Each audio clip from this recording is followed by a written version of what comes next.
Buenas tardes a todos. Quiero saber si se escucha bien. ¿Me escuchan? Hola, sí, se escucha bien. Bueno, Sí, acá me perfecto. escuchan. Buen día, Buenas profesor. tardes, profe. Buenos días. Hola, profe, buenos Bueno, días. retomamos nuevamente las clases de los días lunes. Para despejar dudas, yo quiero comentarles cómo va a ser el trabajo escrito donde se les va a evaluar como trabajo. Y para que ustedes lo tienen obviamente en cátedras virtuales del capítulo sobre democracia. El capítulo de democracia es, sobre el libro de democracia de John Donne, es el capítulo 1, que va desde la página 13 a la 30. El capítulo de las ciudades políticas italianas, que no sé si tiene número, a ver. No tiene número. Entonces, uno es creación y desarrollo de las instituciones democráticas en la antigua Grecia, página 13 a la 30. El otro capítulo que tienen que saber es las ciudades repúblicas italianas, del capítulo 70 al 83. El otro capítulo es la democracia y la revolución norteamericana, páginas 104 a la 120. Y por último, la democracia y la revolución francesa, de la 120 a la 138. Esto es con respecto a este libro, Democracia de John Donne. Son esos 5 capítulos. Después va a tener que leer este capítulo sobre qué es la democracia, que también está subido a cátedras virtuales, de Giovanni Sartori, sobre qué es la democracia. Y la idea que tenemos es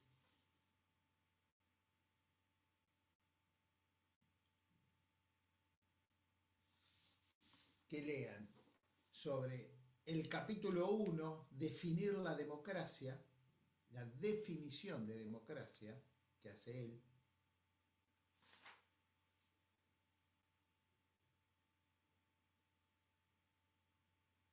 Lo que es democracia y no democracia, capítulo 7.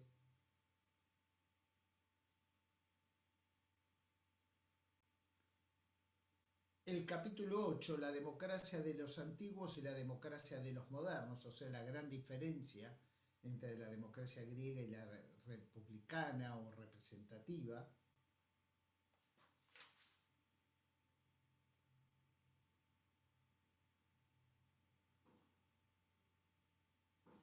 Y por último, el futuro de la democracia, que es en un apéndice sobre lo que él escribió sobre el futuro de la democracia. Es una síntesis de otro libro que escribió Sartori. Y el otro, déjeme ver cuáles son los capítulos, todavía no lo tengo, es el libro de El siglo del populismo, que es lo que vamos a ver en la antepenúltima clase, sobre historia, teoría y crítica, pero déjeme definir cuáles son los mejores capítulos para que ustedes lo lean, no serán más de 2 o 3. En eso se va a basar el examen, además de lo que nosotros venimos trabajando. Yo no estoy describiendo los libros. Esos son los capítulos que ustedes tienen que saber. Yo lo que describo es una ayuda que también la pueden tener a través de cualquier apoyo bibliográfico que tengan sobre estos temas de democracia y autocracia, entre lo que era la democracia directa y la democracia indirecta y la participación democrática o democracia semidirecta. ¿Alguna duda con respecto a esto?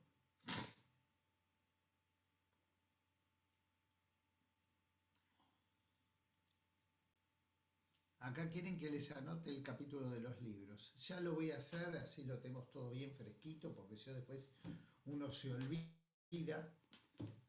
Democracia de John Donne.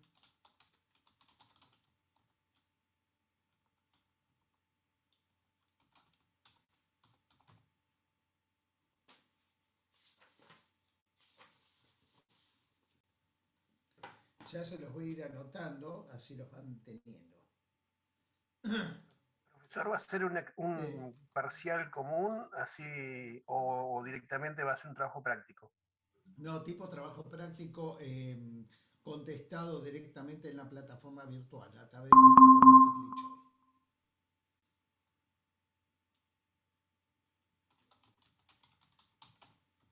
Buenas tardes, profesor. Le hago una consulta. Sí, decime. Eh, ¿Cómo evaluaría el tipo respecto a la nota con las notas de los adjuntos? Esta nota, les comento, esperé, página 13. Ahí fue el primer capítulo. La nota que van a tener acá, yo se la envío a cada uno de los adjuntos para que la computarice con las notas que tiene cada adjunto. Y ahí van a tener una única nota si aprobaron o no el curso.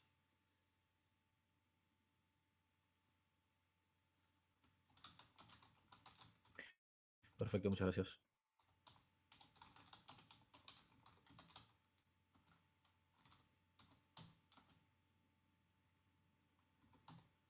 Van leyendo, ¿no? Yo les voy diciendo capítulo por capítulo.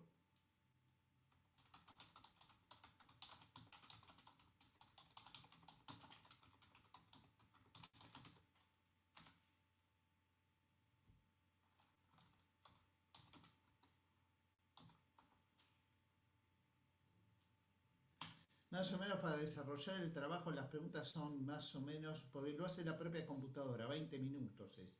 De 20 a 30 minutos, no van a tener más tiempo. Y lo maneja las preguntas la propia computadora.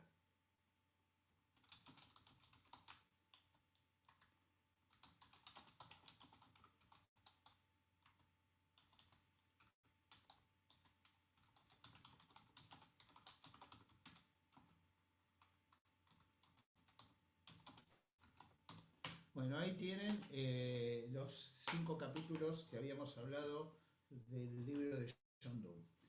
El libro que es La democracia de Sartori, ahora les pongo.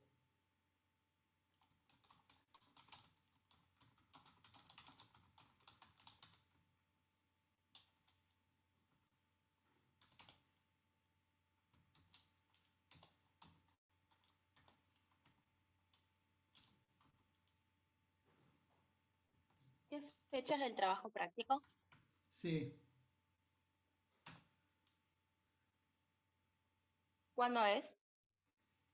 y habíamos dicho que iba a ser el mes de mayo, posiblemente, o el 20, a ver, hoy es 2, y posiblemente el 23 de mayo lo tenga. El lunes 23 de mayo.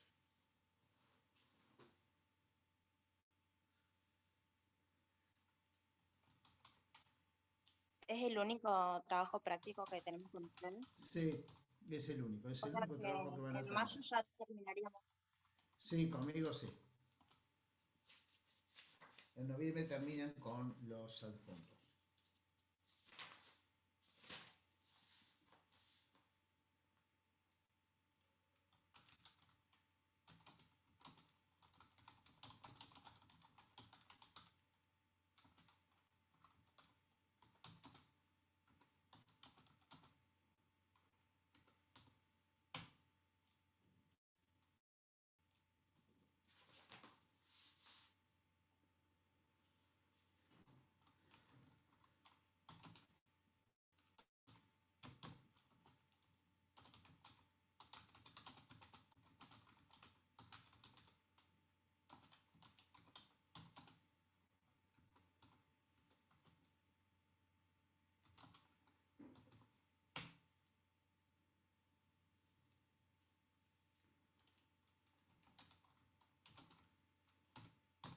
¿Están copiando?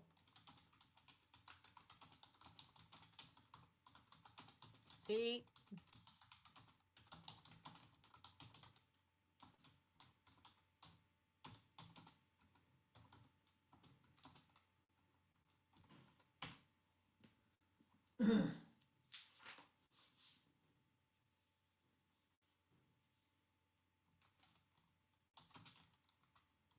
Profesor, una duda. Bien. Del primer libro dijo que eran 5 capítulos y hay 4 anotados. ¿Puede ser que falte A alguno? ver, no sé. A ver, déjame ver. Uno, dos. No, son cuatro. Cuatro capítulos, nada más. Lo iba a poner después de la revolución, pero no, cuatro capítulos. Gracias. No, eso sí. De apéndice.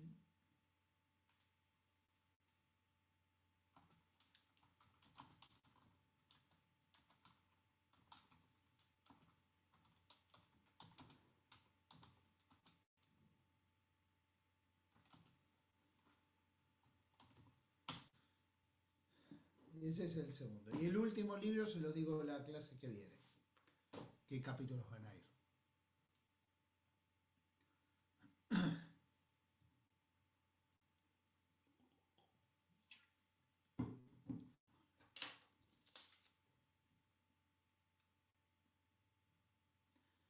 Bueno,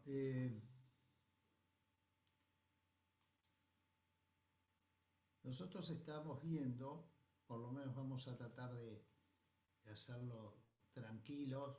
Vimos las autocracias, vamos a definir bien los conceptos básicos, características y modelos de democracia, que me parece interesantísimo para ir despejando dudas y ustedes van a ir articulando con, si ya lo leyeron, con los libros o los capítulos que leyeron o que van a tener que leer. En primera instancia, con el concepto de la polis griega, o sea, de la Grecia clásica, o la primera definición de democracia o noción, estuvo muy ligada en Grecia a la igualdad. La igualdad entre todos los ciudadanos. Estamos hablando de los ciudadanos libres, de los nacidos y criados en la polis griega, me refiero a Atenas como modelo, no así ni los extranjeros ni los esclavos, donde no tenían sus derechos políticos. Pero sí, cuando lo focalizamos a los que tenían la obligación de gobernarse, es decir, aquellos que tenían las características, que tenían todos los derechos reconocidos como derechos políticos, la característica principal de este modelo era que todos estaban en igualdad ante la ley. Es decir, que todos estaban en condiciones de gobernar. Y esa noción de igualdad entre todos los ciudadanos es la que reforzó la idea del valor democrático, del valor de la democracia como un valor de igualdad y también de participación. El otro elemento fundamental de la noción de democracia en la antigua Grecia es que todos podían participar, es decir, estaba mal visto aquel que no participaba de las cuestiones políticas, que no se involucraba o no se quisiera involucrar en las cuestiones de Estado. Obviamente que ese modelo estaba consagrado en lo que se conoció en ese momento como modelo denominado ciudad-estado o polis en la Grecia antigua. Entonces, el pueblo votaba fundamentalmente por las políticas públicas que se iban a aplicar para todos.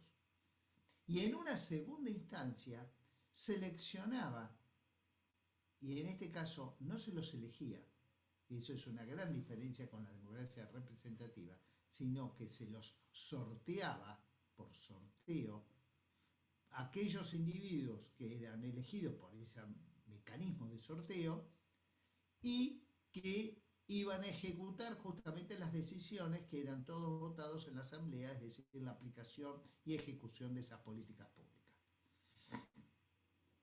Por ende, los delegados o los mandatarios que tenían esas instrucciones de la asamblea no eran los representantes del pueblo como se los conoce hoy, simplemente delegados, porque tenían que aplicar las decisiones que sí había tomado la asamblea. Esos son puntos diferentes o que diferencian un modelo de democracia, un valor democrático del actual. Tenían grandes diferencias, obviamente, con los grandes pensadores en ese momento, porque muchas veces veían que no concordaban con su idea de democracia, tanto, por ejemplo, para Aristóteles como para Platón. Platón directamente rechazaba ese argumento porque decía que podía llegar a haber un gobierno de incapaces, y él focalizaba que los que debían realmente dirigir una polis eran los filósofos, sus pares. Pero bueno, son visiones o observaciones de referentes por demás importantísimos filósofos que justamente debatían estos contenidos o estos conceptos en la polis en aquella época. Y también es importante que el modelo democrático griego descansaba en la idea de igualdad, de todos los ciudadanos. Y obviamente se cumplían las grandes polis, ¿no? Las polis por demás importantes. Y los principios de igualdad ante la ley iba siempre a ser aplicado a los varones mayores de 20 años, que eran los que tenían los derechos políticos, y entonces quedaban exceptuados esclavos, extranjeros, mujeres, etc.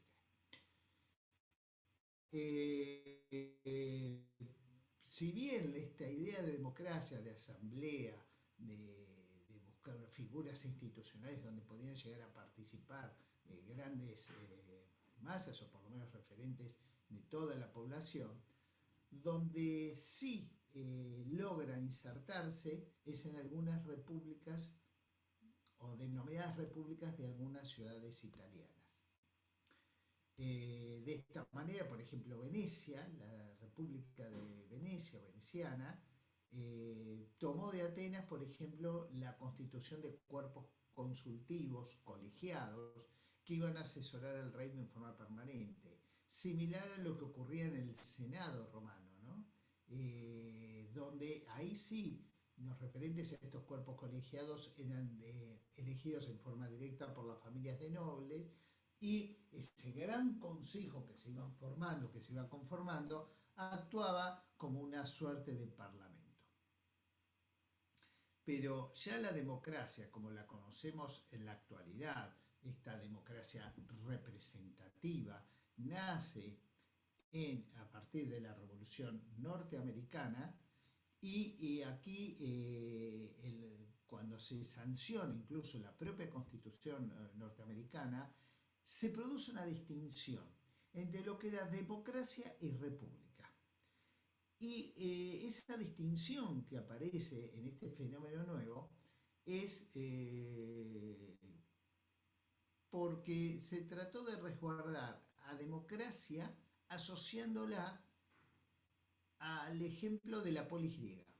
O sea, para los que conformaron la idea, la noción de democracia representativa, para ellos la democracia pura iba a ser la democracia concebida en la polis griega. En cambio, aquí sí aparece la figura de la república, diferente a lo que era la república romana, donde iba a estar concebida el gobierno en un accionar, en un gobierno representativo, donde los funcionarios se iban a administrar en nombre de los ciudadanos. Y así luego se iba a convertir ya a partir del siglo XX, en el siglo XX, como democracia representativa. Hoy ya no se distingue democracia de república. Las democracias son republicanas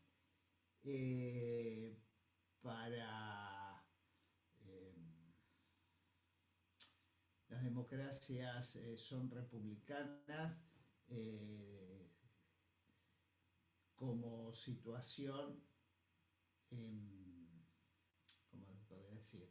Como una suerte ya de consagración, y no son republicanas cuando se empieza a debilitar los propios valores democráticos, o se convierten o tienden a ser más de regímenes más autocráticos, por ejemplo.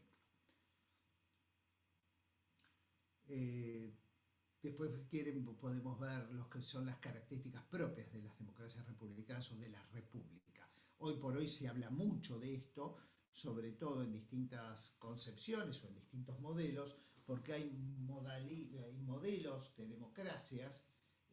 Muchas veces se habla de democracias inciertas o democracias debilitadas, porque no se consagran los distintos institutos de las democracias republicanas, de la propia república, que tiene como base la libertad del hombre, la igualdad, pero fundamentalmente el control y la rendición de cuentas de los funcionarios. Entonces, en la medida que puede llegar a crecer o a profundizarse modelos de corrupción, entonces dicen está fallando el modelo democrático, porque si bien son tan legitimados de origen, empieza a desviarse de lo que son la calidad institucional de la democracia. Esto comúnmente se escucha, se ve, no solamente acá en Argentina, sino en las distintas regiones. Incluso hay ONGs internacionales que generan como un ranking o una tabla sobre los distintos países de acuerdo al alto grado de corrupción.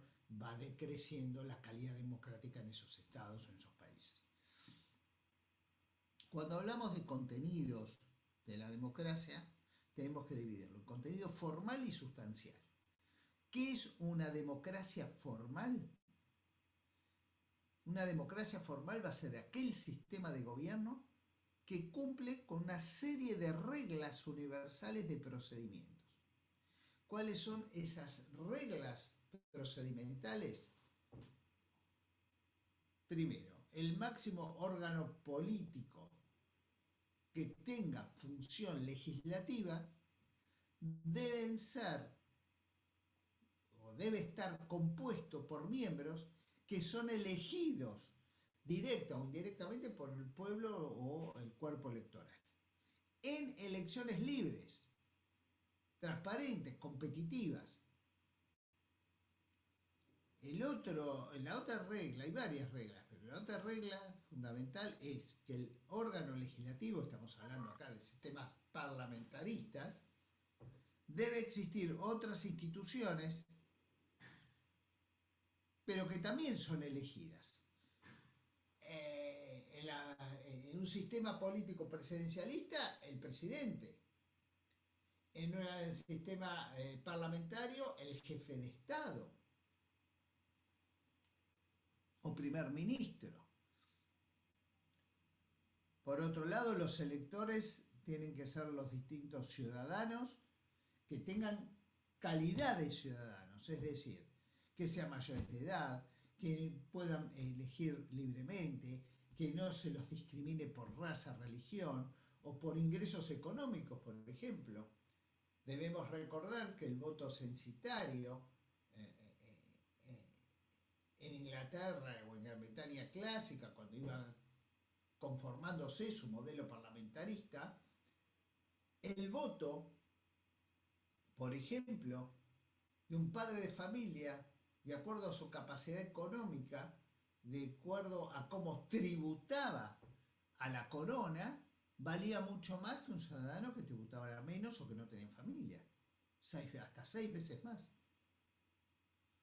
Esto ocurrió en la historia de los sistemas electorales. Hubo una evolución para poder lograr la igualdad en materia de voto. O sea, que un ciudadano valga un voto, tenga o no tributación, tenga o no capacidad económica, tenga o no familia. Es decir, todos los votos de los electores deben valer lo mismo.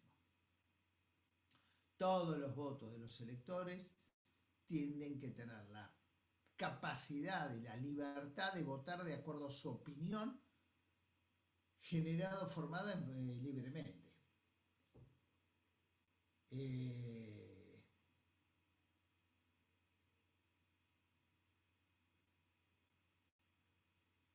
En este sentido, todos los grupos o partidos políticos que compitan en una representación deben tener alternativas reales para poder elegir, para poder tener su lista de representatividad, o sea, de representación, y no quedar excluidos por cualquier tipo de motivo o que esa lista sea bloqueada. El principio de mayorías vale para la elección tanto de representantes como para las decisiones de un órgano supremo, primer ministro, presidente, etc. Ninguna decisión puede ser tomada por la mayoría.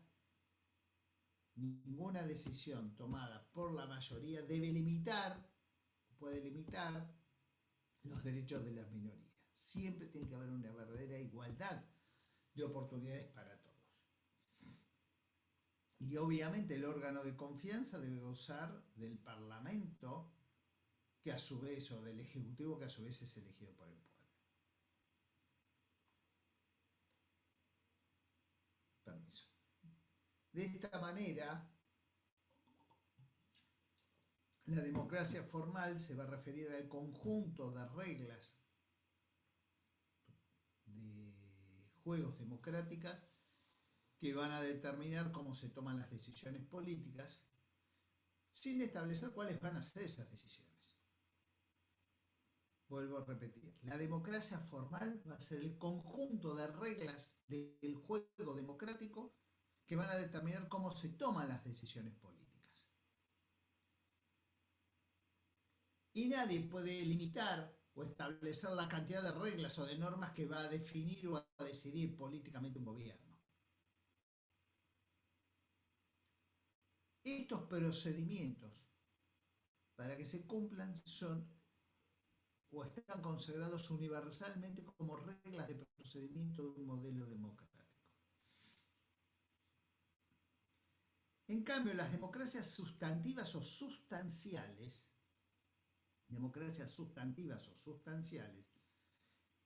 tratan de poner el acento en la búsqueda de la igualdad. No solamente de una igualdad de tipo formal, sino de una igualdad social, es decir, una verdadera igualdad de oportunidades para acceder a la alimentación, a la vivienda, a la educación, etc. Que puedan todos los ciudadanos tener esa posibilidad de poder llegar.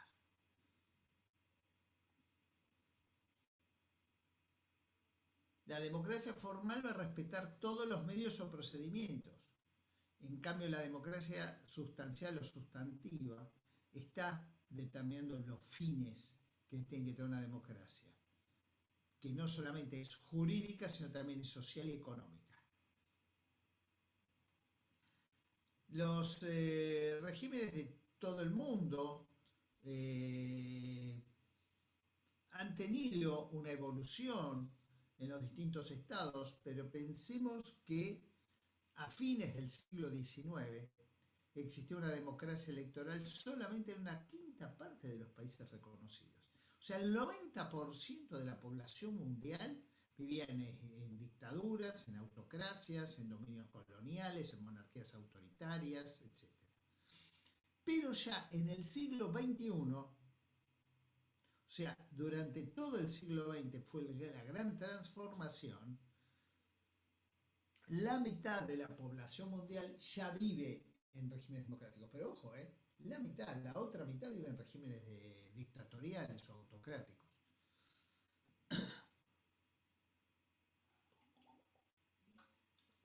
Los tipos y modelos de democracia. Vuelvo a repetir, ya lo hemos hablado en las clases pasadas, que la democracia directa es aquella forma de gobierno que se caracteriza porque las decisiones políticas fundamentales van a ser adoptadas por los ciudadanos sin ningún tipo de intermediación, es decir, sin intervención de representantes o mandatarios.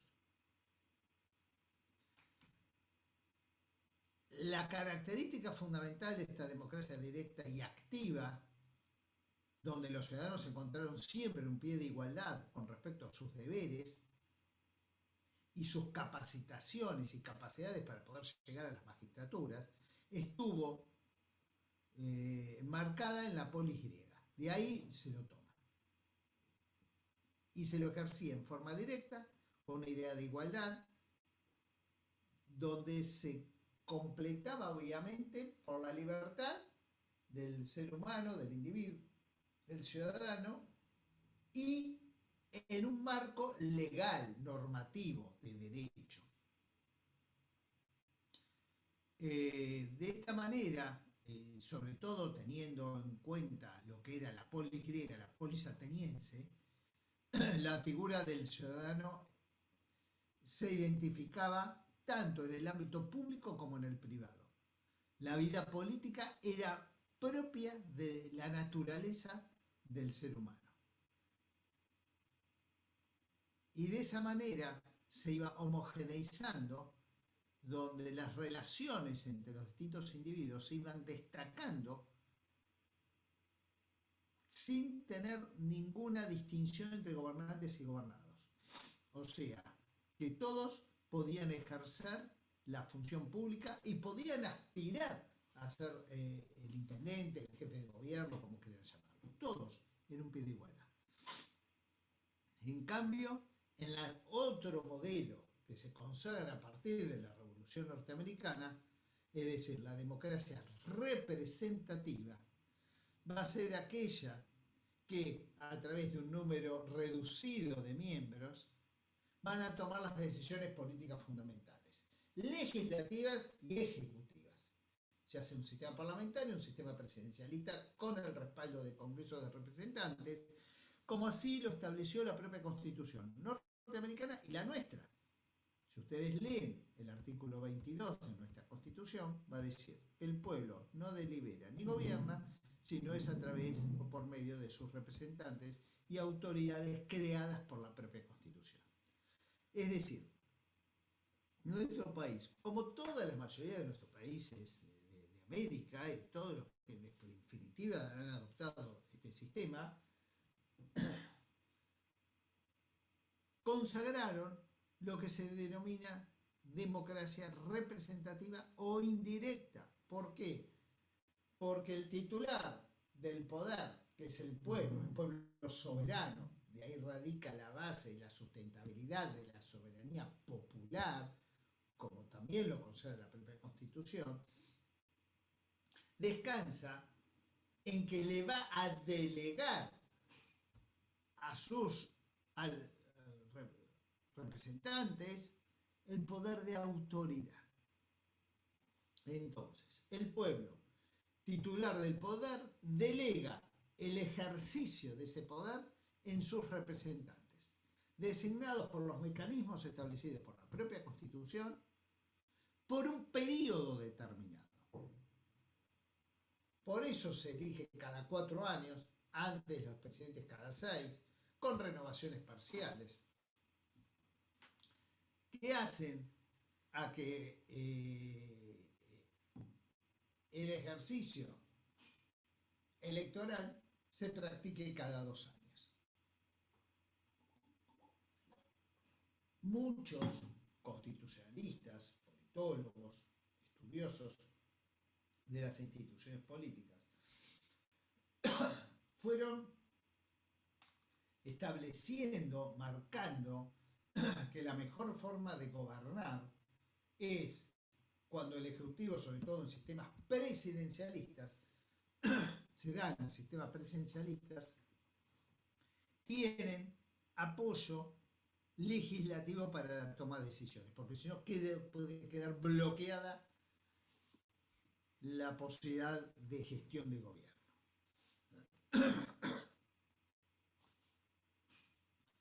¿Cómo entendemos esto? Se entiende por lo siguiente. Cuando se produce una elección y triunfa, me refiero a las elecciones presidenciales, quien obtiene el triunfo va a tener mayoría en el Parlamento. Una mayoría relativa, pero mayoría al fin.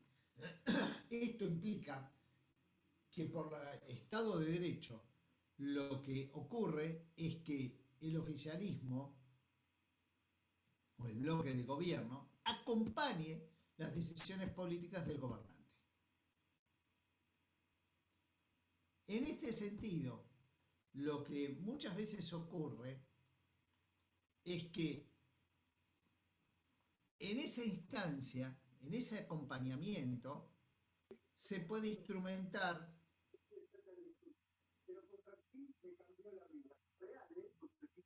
Perdón, ¿alguien está hablando? Yo pido que por favor no puedo cortar. No me aparece quién puede estar hablando. Ahora sí. Acá, perdón, me preguntan de dónde se encontrará la democracia directa e indirecta. No sé a qué viene. ¿Me refieren a los libros? No, yo lo estoy hablando, para que ustedes entiendan lo que era la democracia griega, lo que van a leer, y la democracia de los antiguos con la democracia de los modernos. Yo se los estoy explicando a ustedes. Ustedes tomen nota, escuchen, y después lean de cualquier manual, que más o menos va a decir lo mismo. La democracia, vuelvo a repetir, y lo traigo a colación para que pueda ser un poquito más entretenido y se pueda entender la realidad propia. La democracia, en la práctica, se empezó a reducir el mandato. Por ejemplo, de presidente, que era de 6 años, tanto en la Constitución norteamericana como en la Argentina, se empieza a reducir a 4. En Estados Unidos en forma rápida. Nosotros, como no se podía modificar este sistema dentro de la Constitución, recién se pudo acortar el mandato en 1994 con la reforma de nuestra Constitución y anteriormente en la reforma de 1972 de un gobierno autocrático, un gobierno de facto, un gobierno militar, pero que transformó o estableció nuevos mecanismos de reforma de la Constitución. En ese mecanismo que se puso en práctica a partir del año 1973, con la elección primero de Cámpora y Solano Lima y después de Perón, o sea, el general Perón, Juan Domingo Perón y su esposa Isabel Perón, se pone en práctica esa enmienda constitucional de 1972, que establecía que acortaba el mandato a 4 años del presidente.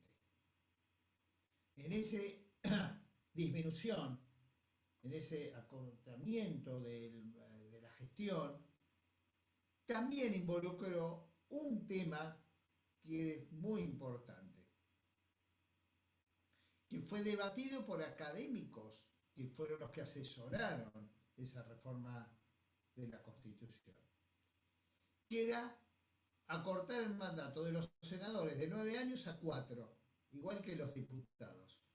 Pero a su vez la renovación no iba a ser parcial, sino que cada 4 años cuando se votara para todos los cargos, ejecutivos y legislativos, diputados y senadores, donde por primera vez la representación del Senado deja de ser de 2 miembros pasando a ser 3 con representación de la primera minoría. Si bien el sistema seguía siendo indirecto a través de las legislaturas provinciales. Antes de la Constitución, de la reforma del 94, es decir, de nuestra Constitución madre, la de 1853, los senadores nacionales eran elegidos por las legislaturas provinciales. Las legislaturas provinciales, obviamente, de acuerdo al dominio que tenían, elegían 2 representantes. Si tenían una mayoría absoluta iban a ser del mismo partido, si tenían una mayoría relativa acordaban que sea 1 y 1. Pero casi todas las provincias lograban imponer 2 candidatos referentes al propio gobernador, como si fuesen mandatarios del gobernador. Y así fue la figura que fue creciendo y desarrollándose en el Senado de nuestra nación, donde prácticamente la institucionalidad del Senado era como un gran consejo consultivo, referente político del propio presidente de la nación. En cambio, el pueblo era la representación de diputados, era la representación fielmente del pueblo de acuerdo al número de representantes de cada provincia. El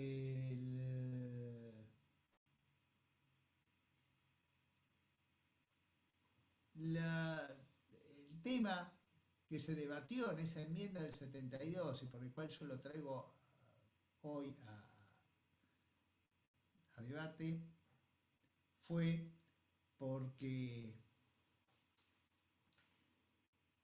no se permitía en ese momento, se respaldaba la idea que cada 4 años se gobernaba, se eligiera diputados. ¿Por qué ocurre esto? ¿Qué es lo que pide el Ejecutivo? Que no se le trunque la posibilidad que cuando hay un mandato de elección parcial, o sea, cada 2 años, le cambie el número de los legisladores y los legisladores pasen a ser de la oposición, entonces no le voten las leyes que él pide para poder instrumentar las políticas públicas que oferta el gobernante. Los pros de este sistema es que debería haber una homogeneidad para el accionar del Ejecutivo y no estar atado al Legislativo para la consagración de las leyes. Pero el punto en contra y por el cual no se reformuló esto en la reforma constitucional de 1994 fue por una historia política de nuestro país. En nuestra historia política, a nivel nacional y a nivel de provincia de Buenos Aires fundamentalmente, la renovación, por ejemplo, en la provincia, eran todos los años. Nuestra legislatura provincial, nosotros hoy porque lo vivimos en otra capital, como es nuestra ciudad de La Plata, donde estamos dando clase, donde ustedes están cursando sus estudios universitarios,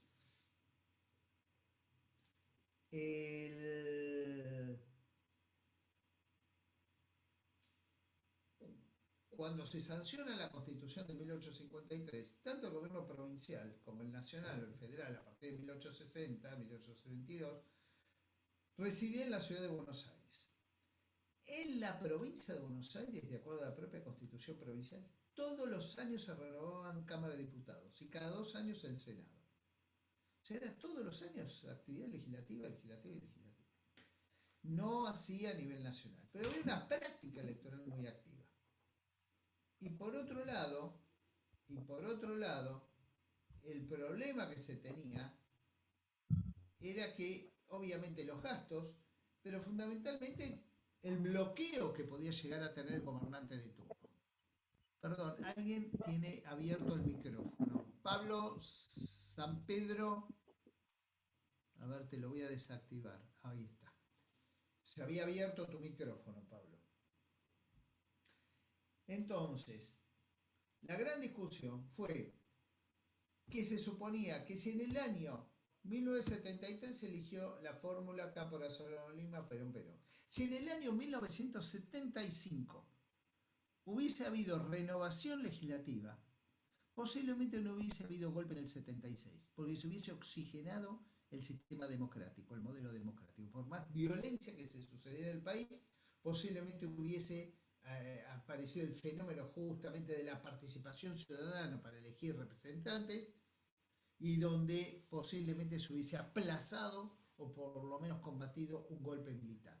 Cosa que no sucedió, sino que se incrementó el sistema de desorden institucional aprovechado por los militares y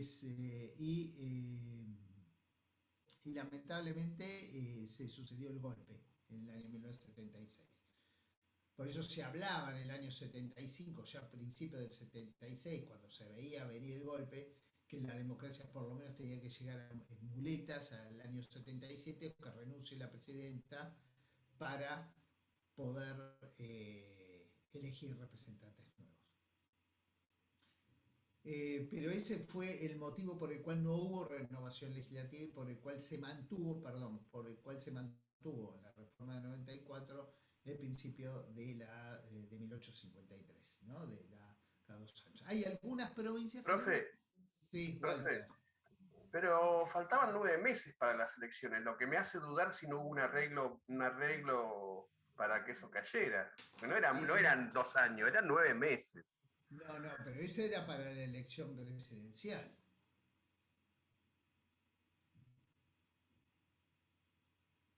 Bien, está bien, pero era para la elección presidencial, pero faltaban Pero 9 sí, meses, no faltaba sí. mucho tiempo. No, pero si en el año 1975, en marzo del 75 estoy hablando, hubiese habido elecciones, se hubiese establecido un mejor respaldo institucional a la participación de la ciudadanía. O sea, las instituciones democráticas se hubiesen seguido robustecidas o sosteniéndose. El otro 9 meses parecía una eternidad en el 75. Porque las elecciones tenían que haber sido en el 77. No faltaban 9 meses. Si tomamos en cuenta el periodo de mayo, cuando fue elegido Perón, era mayo del 77. Y estamos hablando que el golpe fue en marzo del 76. Todos hablan que supuestamente en febrero, marzo debían haber sido las elecciones y se computaba el periodo de Cámpora Solano Lima.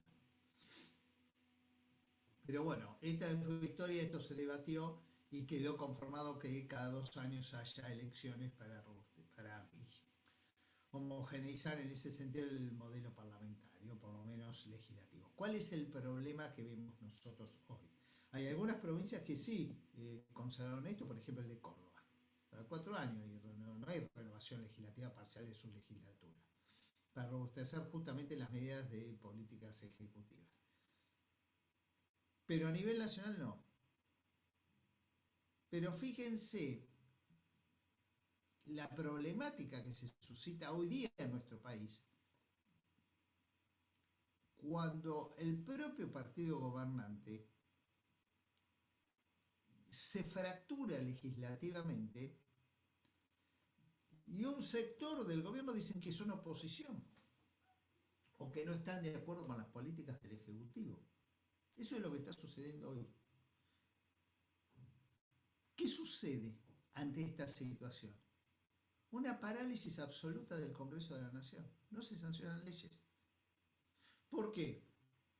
Porque la representatividad del Ejecutivo en el Legislativo para que acompañe a través de leyes sus políticas no tiene mayorías.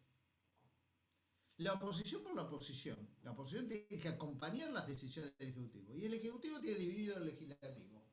Hay un sector que dice que no nos sentimos representados por el presidente. ¿Saben cuántas veces sesionó el Congreso, la Cámara de Diputados este año? Una sola vez. Eso es lo que sucede. Entonces decae la calidad institucional, la calidad legislativa. Pues en definitiva nosotros tenemos que vivir en un Estado de Derecho. La vivencia, la vida de un Estado de Derecho es justamente el conjunto de acompañar a través de las normativas las políticas o decisiones políticas del presidente o del Ejecutivo. Eso es lo que sucede. Yo más o menos para que ustedes vayan viendo los ¿cómo se llama? Las distintas situaciones que se pueden llegar a suceder ante situaciones de parálisis del Congreso. Mucho más si hay una elección y pierde el Ejecutivo sus mayorías parlamentarias. Un poco lo que le pasó al gobierno de la Alianza, con De la Rúa como presidente, donde pierde estrepitosamente y pierde la mayoría en el Congreso. Hay una oposición muy fuerte que le generó directamente disolver y apurar su retiro ante convulsiones sociales que se fueron sucediendo. En el 2000, diciembre del 2000, ¿no? Del 2001. Diciembre del 2001. Diciembre del 2001. Bueno, el otro tema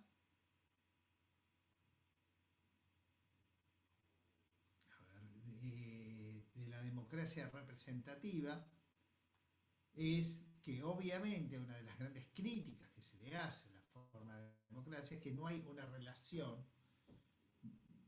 muy directa de los representantes con sus representados. Hoy por hoy lo pueden llegar a escuchar con algún referente político que va ganando adeptos, que está en contra de lo que se transforma o se convierte en casta política. La casta política. O sea, representantes que si bien son elegidos por la ciudadanía, no representan a ningún sector de la sociedad. ¿Por qué? Porque la conforman las listas, las propias oligarquías partidarias. Entonces, lo que se conforma de esta manera es todo lo que existe a través de los partidos políticos no sirve, es una casta, viven de la política y la gente y le da la espalda a la sociedad. Estos son los denominados partidos antisistema, están en contra del sistema. Pero él vivió de la casta. Bueno, no importa que él vivió. Estoy hablando de Milei, vamos a hablar de Beppe Grillo en Italia. Vamos a hablar de otro. Beppe Grillo, que conformó también un partido antisistema en contra de todo, obtuvo en la última elección casi el 30% del electorado italiano. Pero ya queda conformado y consolidado como sistema de partido, nada más que siempre es muy crítico. Entonces trata de no participar en las decisiones políticas de su partido para justamente poder inmiscuirse y seguir teniendo representantes o referentes en el Parlamento sin tener necesidad de controlar las políticas de gobierno. Profe, Ahora- una pregunta. Sí. Perdón. ¿Qué significa la casta política? Porque yo a eso lo escuché mucho que lo usa Milei en los discursos que da. Claro, Milei dice que la casta política son aquellos representantes políticos de los distintos partidos políticos que están conformando los legislativos, fundamentalmente los parlamentos, y el ejecutivo, que son siempre los mismos. Y entonces ellos se convierten porque viven de la política y donde no se les conoce trabajo alguno, salvo de ser políticos. Eso es. Ahora, que estos personajes crezcan no se debe tampoco también a la baja calidad que tienen los representantes que se eligen. Totalmente. Porque después tenemos democracias, bueno, nosotros hablamos de democracia, pero tenemos ley de lemas, ley de acople. ¿Qué clase de democracia es esa si la gente termina eligiendo algo que se va a acoplar o se va a ir a un lema donde vamos a terminar eligiendo a alguien que no queremos?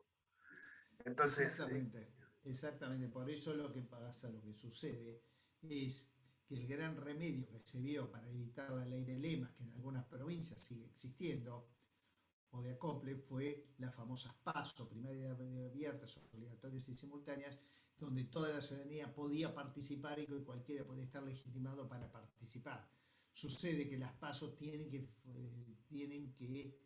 existir como PASO, es decir, como una alternativa donde la ciudadanía pueda acompañar el menú de candidatos de cada uno de los frentes o partidos políticos que se presenten.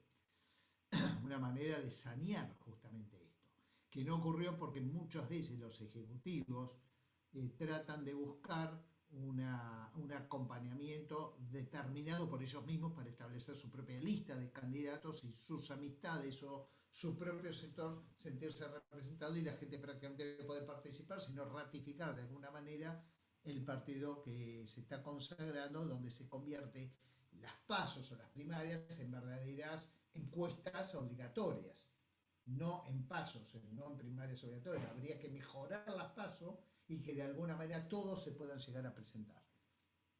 Esa es un poco la idea. Que sí se hizo a nivel municipal sí hubo verdaderas PASO, dentro de los distintos frentes, pero no así a nivel provincial y a nivel nacional. Son contadas con excepciones, sobre todo en las provincias, sobre todo en las provincias, pero a nivel nacional, por ejemplo, el partido que ganó en definitiva, el de Fernández, el actual vigente, no tuvo paso, siempre fue la misma lista, en la anterior, la presidencial y en la que perdieron. Eso es justamente lo que habría que evitar para poder discutir y debatir las distintas posturas que pueden llegar a tener en un mismo frente, las distintas lineamientos políticos. Y cada uno lleve lo mejor que tiene, ¿no? Y de alguna manera siempre en las elecciones uno conoce quiénes van a ser los candidatos. Lamentablemente lo que se conoce es solamente las cabezas, los primeros 3 en el reparto de las listas, los primeros 4 si quieren. Después la lista llegan hasta 13, 14 o 15, nadie sabe quiénes son. Esa es la gran falta justamente ¿cómo se llama? De respeto que se tiene en la sociedad. No se conocen los demás candidatos, nadie sabe. Se acompaña siempre la primera figura, la segunda, la tercera. Bueno, para ir... Pero eso es parte de la lista sábana. Tiene que haber una solución para eso. Y sí, las hay.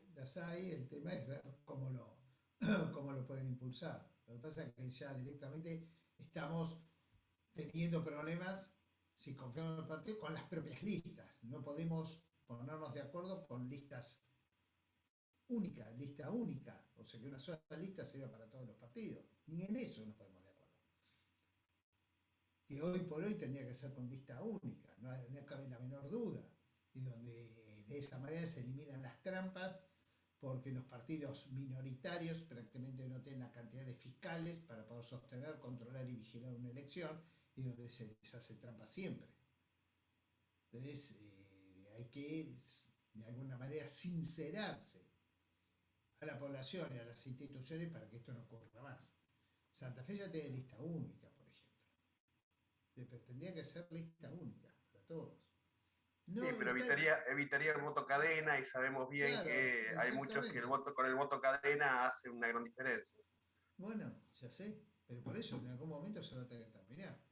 En algún momento se terminó la lista de mayorías absolutas y apareció la lista de mayorías relativas, con representación de la pluralidad, con la ley Selpeña. En algún momento ocurrió la ley Selpeña. Tardaron 70 años, pero la hicieron.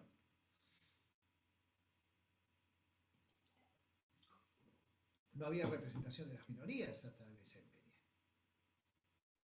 ¿Qué opina de Milei, profe?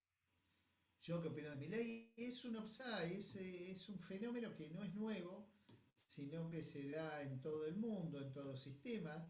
La gente, sobre todo, se da cuando hay crisis políticas, sociales y económicas en una sociedad. Entonces aparecen estos fenómenos que tiran ideas que nadie va a estar en contra. Por ejemplo, yo hablo de no solamente de Milei, sino de otros países. Ir a favor de que el representante sea una persona conocida, que tenga trabajo, que se sepa de dónde, cuál es su respaldo económico, laboral o profesional, que haya trabajo para todos, que las fábricas no contaminen el ambiente. Son medidas o son eslogan que todo el mundo va a estar de acuerdo. Que la educación sea para todos igual, o que por lo menos sea de mucha calidad, de buena calidad. No te explican cómo. Claro, profe. O te mienten también. El caso de Milei fue, por ejemplo, miente, dice hay que eliminar el Banco Central. En los países de Europa no hay Banco Central. Y es una mentira, porque si bien no hay Banco Central en los países europeos, hay un gran Banco Central en la Unión Europea, porque todos descansan en ese Banco Central, donde justamente genera los desequilibrios sociales que puede llegar a tener financiero, por ejemplo el caso de la pandemia, y ayudó y asistió a los distintos países para poder justamente hacerle frente. Entonces, profe, claro, sí. En ese caso me explicaba también el adjunto de Derecho Político, el teorema de Baglini, que dice justamente cuando uno se va acercando al poder se empieza a volver más conservador. Uno, o sea, antes de entrar al poder, sí habla y habla, como el gobierno de ahora mismo, en las campañas, y el anterior también, en la campaña uno es muy liberal, vamos a hacer esto, pero cuando se acerca al poder se vuelve otra vez conservador. Sí, es así. Eso es lo que está pasando con Boric. Es lo que está pasando con Boric. Exactamente. Entonces ya se enfrenta a los mapuches, cuando antes había puesto una persona de ministra que avalaba toda la política de los mapuches, y ahora ve que le queman en camiones, tipo que dice, ¿por qué vamos o sea, cometen delito? Usted piensa que incendian los camiones, directamente. Imagínate vos sos camionero, vas al sur a entregar mercadería, te sacan el camión y te lo queman. ¿Y de qué vivís? O sea, vayamos a las cosas más simples. Por eso hay que ser muy cautos y todas estas... lo que ocurre es que el fenómeno Milei se produce con una fuerte crisis de justamente los representantes de los partidos políticos, porque de alguna manera hay que buscar terminar con las trampas. Yo lo vengo, insisto, porque hace mucho tiempo vengo insistiendo, que las pasos se pueden prolijar, se pueden sincerar. No tiene sentido que si compitan dos de sectores distintos y los legisladores con un porcentaje accesible se integren en una misma lista, porque en definitiva es el mismo frente. Ah, no, vos perdiste, te gané por uno, no, de la lista contraria, entonces si no llegaste al 40% no entra ninguno de tu sector. O sea, hay como una oposición. O por lo menos tener un reglamento único para todos los partidos políticos. Que las reglas sean claras, porque no es así. Cada frente o partido político tiene sus propias reglas electorales y el que gobierna ese frente o esos partidos se ponen de acuerdo y te hacen este tipo de trampas. No entran por sistema proporcional de un 20%, de un 15% o de un 25%, sino un 40%. Te ponen reglas excesivas para que vos no podés sentirte representado. O el modelo uruguayo con las primarias. El que pierde, el presidente tiene la libertad de elegir al que perdió, porque es una figura reconocida de la otra parte, e integra la propia lista. Por lo menos tener esa opción del presidenciable, de cada lista. Pero hay maneras, obviamente que hay maneras, para que la gente justamente vuelva a creer en la democracia y no en grandes genios, ¿no? que aparecen o offsides, como es el caso de Milei, lo que fue Donald Trump en Estados Unidos. A Milei lo podemos comparar con el fenómeno Rico. Claro, por supuesto que sí. Rico fue otro de los casos que pedía en San Miguel política dura contra los delincuentes, matarlos a todos, no tener reglas o modalidades procesales limitadas, hasta que fue ministro. Cuando fue ministro de Seguridad se dio cuenta que no pudo controlar nada, duró lo que tuvo que durar, pero llegó a ser legislador nacional, fue legitimado por el pueblo. Profesor, creo que había Sí. un diputado, no sé, de San Luis, San Juan, creo que decía eso, que el lema de él era que agarren la pala, creo. Un diputado, o Claro, Olmedo, sí, no me sí, acuerdo bien. de Salta, sí, ya sé quién es. De la campera amarilla. De Salta. El tema pasa por lo siguiente. Acá es una cuestión que nosotros vamos a tener que profundizar como sociedad. Nosotros tenemos una sociedad que lamentablemente se construyó y no se puso límites, que en los últimos 20 años, 30 años, del año 2001 a esta parte, fue generando distintos sectores que viven del Estado sin trabajar. Y no se generó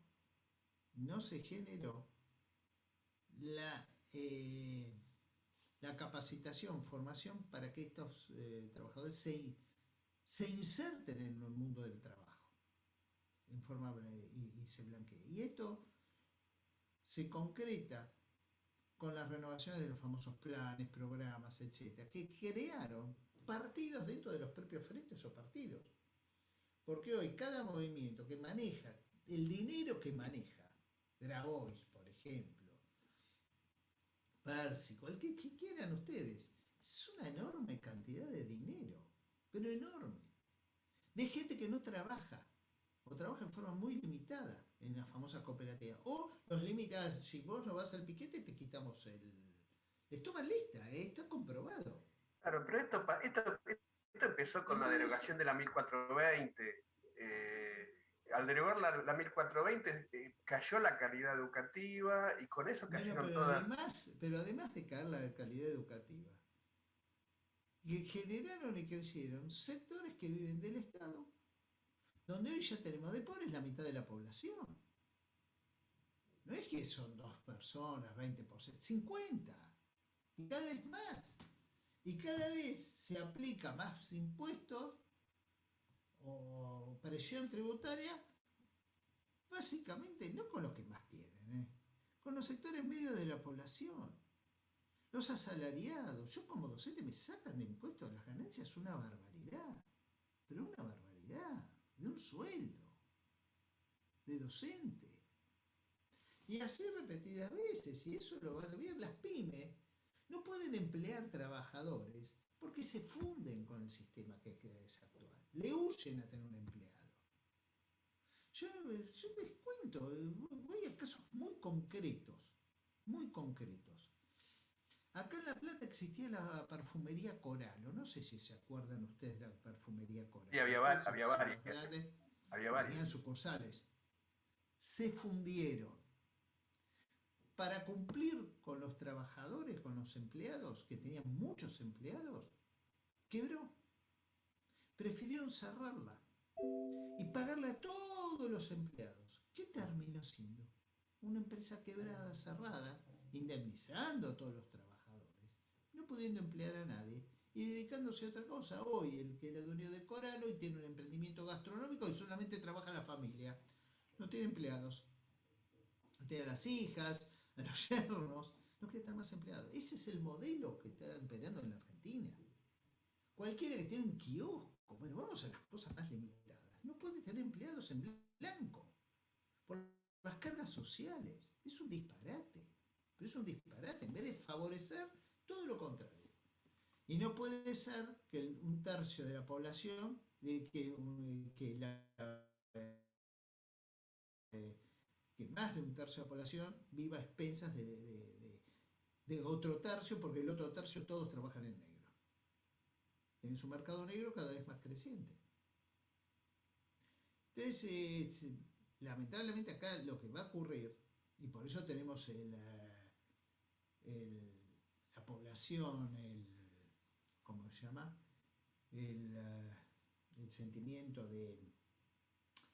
también de confrontación por parte de un sector de la sociedad a otro, donde no se llega a objetivos concretos. Porque un sector de la población dice, sí, hay que sacarle todos los ricos para que vaya a todos los pobres. Parece la historia de Robin Hood.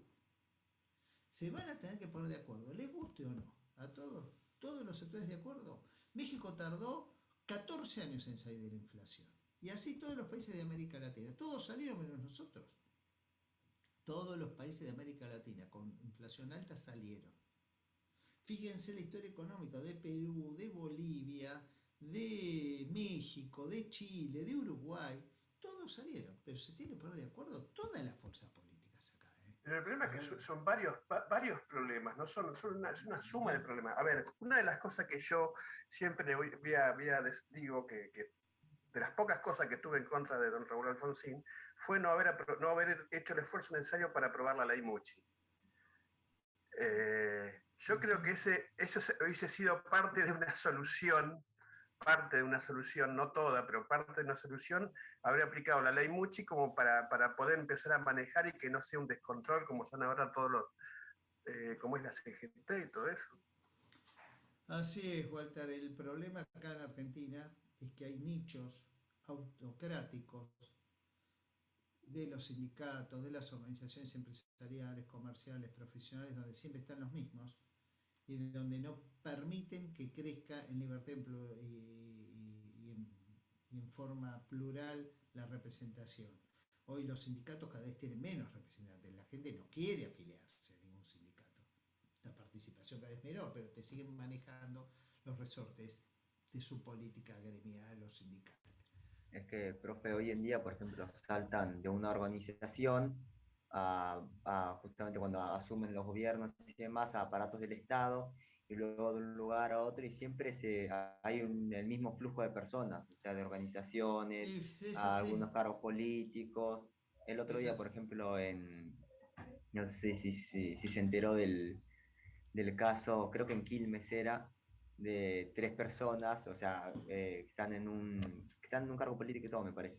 Una me parece que es parte del INAES, hicieron una cooperativa con 3 personas nada más, que hoy en día se puede, y le subsidiaron 500 millones de pesos y lo filtraron a a una offshore en Miami. Mayra Eso es- Mendoza. Mayra Mendoza, no me sería el nombre. Eso es directamente corrupción. Claro, por eso digo, pero Entonces, esas para mismas los personas casos de ya... corrupción, el otro pata del Estado que tiene que funcionar perfectamente es el Poder Judicial. Y es Claro, lo que por no eso funciona. El otro digo, sostén, esa... un modelo democrático republicano es el Poder Judicial. Y no funciona. Porque fue eclipsado absolutamente en forma política o con trabas normativas, procedimentales, judiciales, donde nunca termina un juicio, un proceso o una denuncia. Eso es terrible. Eso es terrible. Y eso es lo que estamos viviendo también. Por eso digo, son varias patas, está bien lo que dice Walter. El tema es que en algún momento se van a tener que poner de acuerdo para ver las instituciones, las libertades, la política económica, todo. Es un todo. Es un Claro, fenómeno pero que- por ejemplo, los sindicatos. No hay nada más antidemocrático y machista que un sindicato. No respetan las minorías, es decir, cuando ganan se llevan todo, se enquistan en el poder, la representación de ellos es eterna. Tenemos el caso de Cavalieri, que hace cuánto, 40 años que es secretario general. No puede ser que en 40 años no hayan encontrado un tipo que pueda, o una mujer que pueda manejar el sindicato. Es necesario 40 años. Y Sí, nunca, está nunca han bien. dejado trabajar las minorías, es decir, las minorías siempre quedan de lado, es decir, que hay un sector de los trabajadores que van a estar de lado. Yo he visto reuniones de la CGT donde no hay una mujer. Entonces, Sí, es real. Es real. Es real. Bueno, vamos a ir terminando la clase de hoy. Vamos a ir a los modelos de democracia. Entonces, ustedes tienen democracia directa, indirecta, representativa, en este caso, participativa, aquellos que participan a nivel moderno de distintas modalidades, como ser las famosas prácticas de democracia semidirecta, referéndum, plebiscito, recall. Pero también, en términos de Rafael del Águila, otro profesor que yo subí, su manual de ciencia política, nos habla de tres modelos actualmente de democracia. Un modelo es el liberal protector, que nos dice que una democracia va a ser un régimen político que permite la protección de cada ciudadano respecto de la acción de otros ciudadanos o individuos y de todos ellos frente a la acción del Estado. De esta manera, las instituciones que se van a asociar a esta base, modelo, que es la idea del liberalismo, buscando el desarrollo y bienestar, pero de cada individuo en forma particular, es el respeto de los derechos civiles, la división de poderes, las divisiones del poder, es decir, gobiernos federales o regionales, las provincias bien delimitadas o los municipios, control de la legalidad, el consentimiento de los gobernados, el control de los representantes y la representación en el Estado de los verdaderos intereses que tienen los ciudadanos. Todo esto tiene como finalidad poder controlar a los que detentan el poder, tratando de buscar limitar cualquier exceso, o sea, impedir, por ejemplo, una dictadura, una tiranía, o el control del Estado sobre los individuos. Por ejemplo, la no imposición a un credo religioso, que no exista religión oficial. Y su objetivo es, a partir del modelo o la base liberal, restringir en forma total la actuación o la actividad del Estado, que haya mucho menos Estado, que el Estado no esté presente en todo, sino más bien sea el mercado como un mecanismo de distribución de lo justo o de la recompensa en aquellos que en forma activa puedan merituar un mejor escalonamiento o ascenso social. En cambio está el otro modelo, no el liberal, sino el democrático participativo, es decir, buscar complementar los instrumentos representativos con una mayor participación de la sociedad, no solamente a nivel electoral, de elección, sino también de participar de decisiones políticas fundamentales. Estos objetivos, que puede tener la propia sociedad o comunidad de personas, tienen que ser comunes para que todos puedan desarrollar sus propias capacidades. ¿Cuáles son sus características? primero, deliberar en forma conjunta y debatirlo en los espacios sociales y políticos, que la sociedad sea parte de esa esfera pública. Segundo, el autodesarrollo individual a través de la participación, es decir, que haya mayor cantidad de individuos o de ciudadanos que puedan participar en diálogos o habilidades, por ejemplo, que se los convoque para una acción común. Tercero, el sufragio universal y que el propio ciudadano pueda instrumentar, participar de esas elecciones o de esas decisiones políticas. No solamente para elegir, sino para establecer un protagonismo de esos sectores o de toda la comunidad en decisiones políticas o legislativas. Cuarto, la participación ciudadana en la propia sociedad civil y en las distintas instituciones que median en la sociedad, por ejemplo en el trabajo, por ejemplo en los sectores gremiales, que todos puedan participar, o la mayoría de los que conforman esto. Por último, la democracia considerada como un estilo de vida. O sea, no solamente es democrático las instituciones democráticas, las instituciones políticas, sino también los valores que puedan generar esos diálogos y esos consensos. O sea, va más allá de la práctica pura de una decisión política, sino de que el ciudadano, por ejemplo, a nivel local, puede estar bien cercano a los distintos organismos para las decisiones políticas que hacen a su mejor bienestar.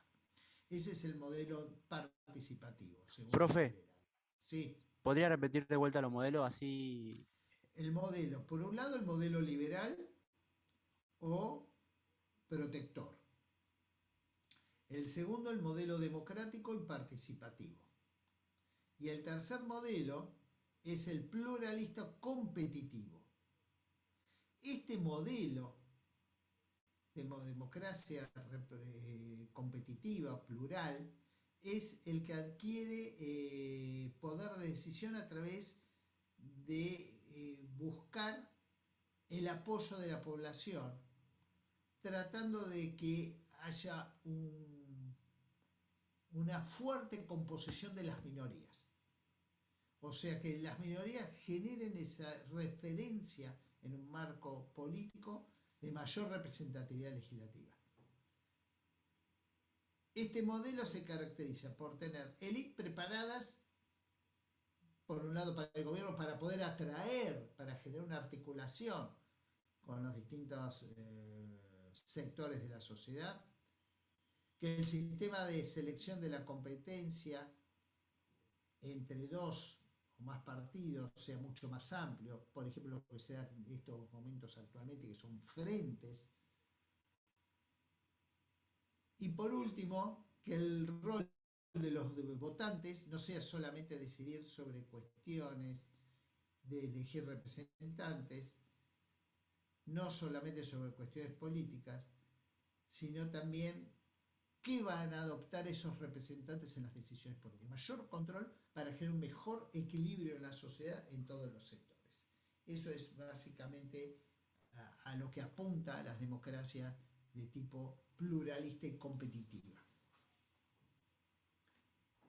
Estos son los tres modelos que nos habla Rafael de la Guerra, que son muy interesantes, muy atractivos y que se los toma, ¿no?, en estos momentos en la actualidad. Están vigentes en distintos sistemas políticos en el mundo.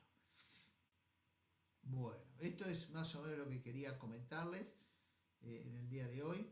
Vamos a tratar de la clase que viene ver ya el libro de Giovanni Sartori sobre el futuro de la democracia. Me interesa mucho que vean el modelo de democracia y el futuro de la democracia. Y después en el último clase vamos a ver el 16 de mayo los sistemas populistas. Los dejo, les deseo una buena semana y nos vemos el próximo lunes. Gracias. Nos vemos. Profe, buenas tardes. Profe, Nos nos vemos. vemos. Nos vemos.